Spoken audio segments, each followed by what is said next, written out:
क्या होता रहा ये सब कुछ। एक तो हमारे प्लेयर्स इंडिया में पहली दफा गए, उनके ऊपर प्रेशर इतना ज्यादा था, फिर उसके बाद प्लेयर्स की परफॉर्मेंस नहीं थी। हर टीवी चैनल्स के ऊपर उनके ऊपर मखसूस एजेंडे के ऊपर बातें होती रही।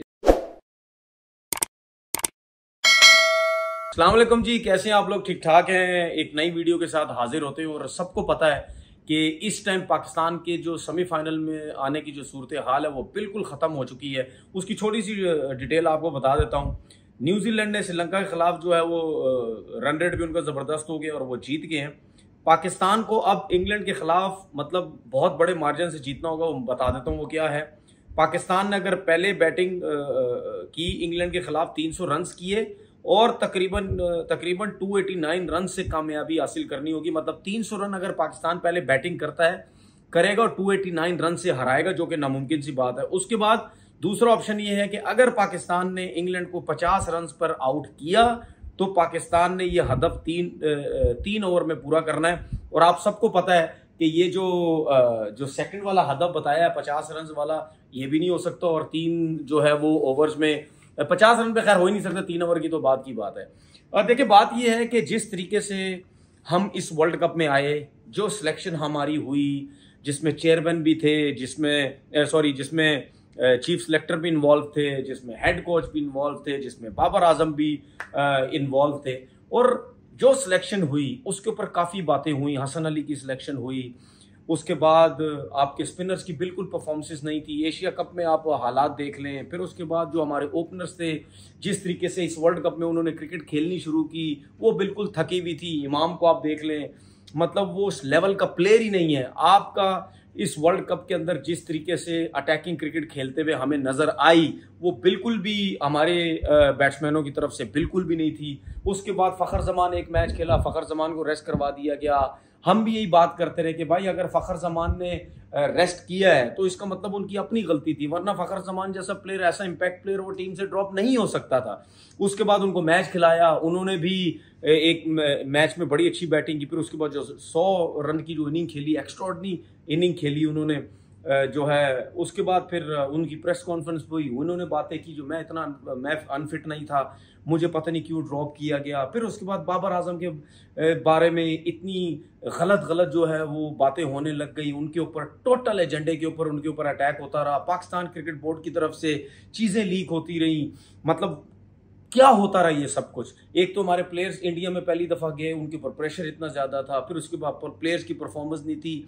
हर टीवी चैनल्स के ऊपर उनके ऊपर मखसूस एजेंडे के ऊपर बातें होती रही। स्पेशली मैं बाबर आजम की बात करूं, क्रिटिसिज्म होता है लेकिन वो क्रिटिसिज्म नहीं था, वो एजेंडे के ऊपर बात हो रही थी। मैसेज लीक हो गया। कहाँ है क्रिकेट बोर्ड? ये सब क्रिकेट बोर्ड की वजह से हुआ है। किधर चेयरमैन साहब कहाँ थे जिन्होंने इस मैसेज को लीक किया? वो कहाँ? क्या उसको रिजाइन उसने दिया? क्या उससे इस्तीफा लिया गया?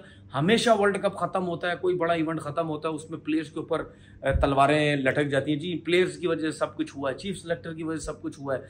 मैं समझता हूं कि इन सब के साथ साथ पाकिस्तान क्रिकेट बोर्ड भी इन्वॉल्व होता है। जिस तरीके से आपने देखा कि चेयरमैन इंडिया चला गया, चेयरमैन जाके पाकिस्तान प्लेयरों से मिल रहा है। भाई कौन सी जगह पे होता है?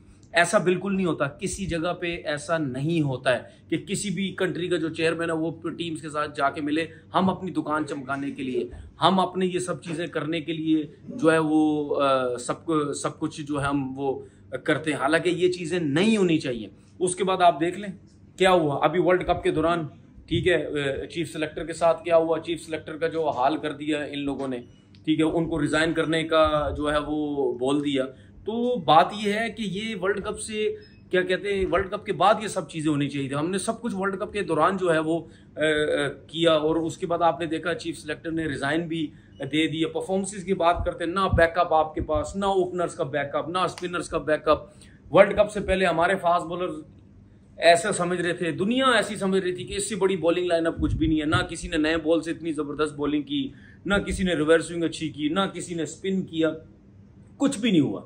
सबका टारगेट जो है वो बाबर आजम के था। टीम हारती थी, बाबर आजम ने करवाया खराब।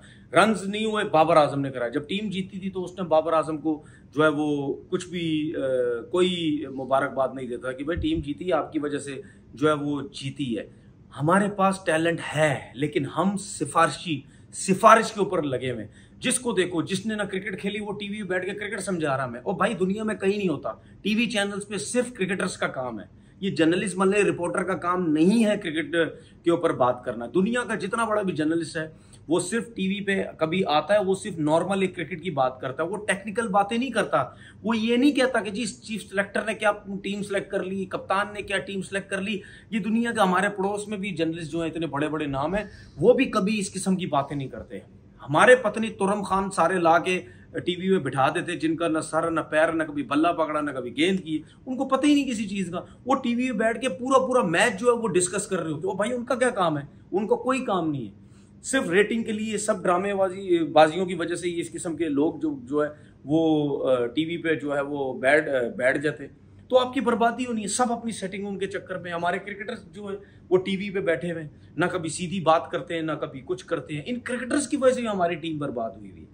मैं हमेशा बोलता हूं कि ये लोग मुफाद के लिए, अपना जो मुफाद होता है उस हिसाब से ये लोग बात करते हैं। अब ये सारे बैठ के टीवी चैनल पे आज या कल बातें करेंगे, ओ जी पाकिस्तान टीम बाहर हो गई, ओ ये हो गया जी, उसकी हो गया। क्यों?